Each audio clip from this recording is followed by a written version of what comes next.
Hi, welcome to Sarco's Easton PA showroom in this edition of Unload. Prior to World War II, the Italian armed forces were looking for a standardized weapon. They found it in the Beretta M1935. We have two examples right here. One is an early and one is a later wartime production. Produced from 1935 to 1967, approximately 525,000 were made. Caliber 7.65 or 32 ACP, 8-round magazine, common to both of the guns, the heel release, the lanyard, plastic grips, manual safety. The safety also doubles as the takedown pin. Has Beretta's open slide, which increases reliability in the pistol.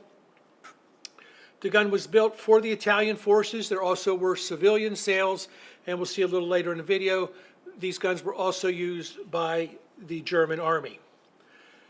First example, we have the early example. They have a nice blued finish on it.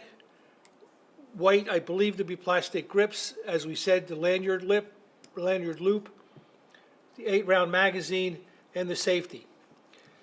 You'll notice on the slide, beautiful bluing, and on the slide it does say Beretta, the caliber, model 1935, and there's Roman numerals 14.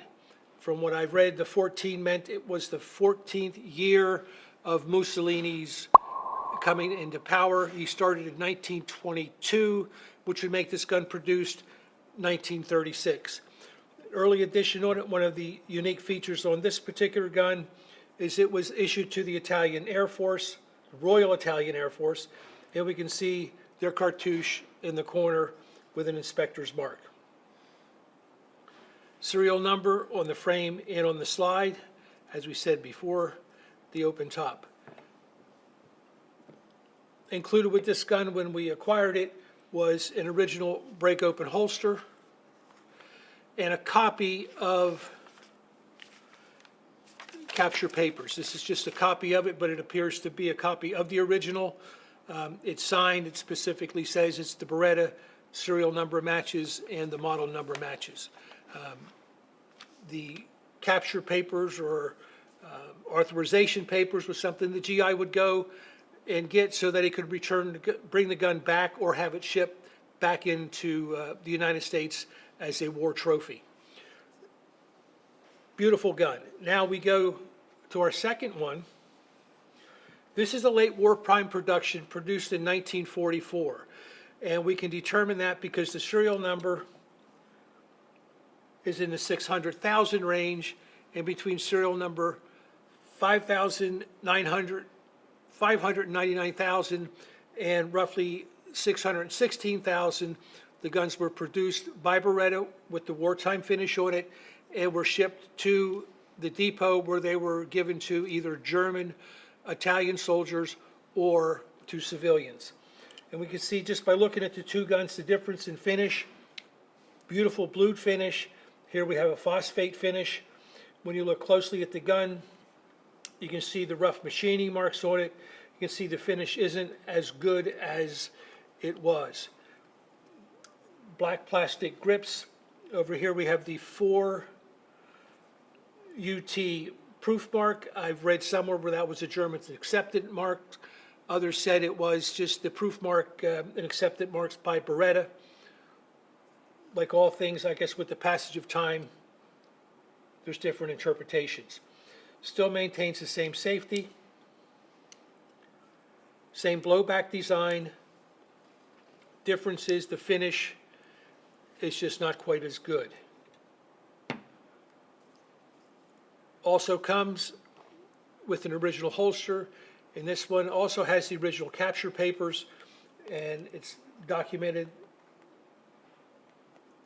serial number. And what adds a little more provenance to this is also that when it was shipped back, it has property of, with the mailing address, the APO of New York.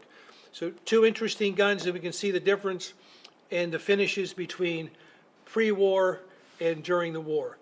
Both effective guns, both meant for service. 32 ACP, extremely popular in Europe. for the police and for the military. Now, capture papers are unique. I have a few copies of capture papers at home, originals.